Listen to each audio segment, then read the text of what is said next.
Qonim quyuqlashdi. Kleksan olsam bo'ladimi? Xalq orasida juda ham ko'pchilik sababsiz yoki o'sha aptekachilarning tomonidan qonim quyilibdi desa, bevosita retseptsiz, shifokor nazoratisiz o'sha qonni suyultiradigan ukol ko'rinishida dozirovkalar xavfi Kleksan nomli o'sha original preparat bevosita sotuvga chiqqan. Bemorlar, umuman odamlarning o'zi bevosita shifokor nazoratisiz ham qilayotganini ko'rishimiz mumkin. U qanday preparat va qachon buyuriladi? Kleksan haqiqatdan bu qonni suyultiradigan antikoagulant dori hisoblanadi. Uning o'zini maxsus ko'rsatmalari bor va albatta uning nojo'ya ta'sirlari bor.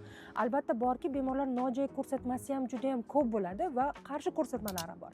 Bunday paytda noto'g'ri qilinish albatta qon ketish xavfini oshirib, yashirin ketayotgan oshqozondagi ichki muammolar, yaradan qon ketish, gastrit yoki boshqa gemorroy holatlarda kuchli asoratli qon ketish xavfini oshirib yuborishi mumkin.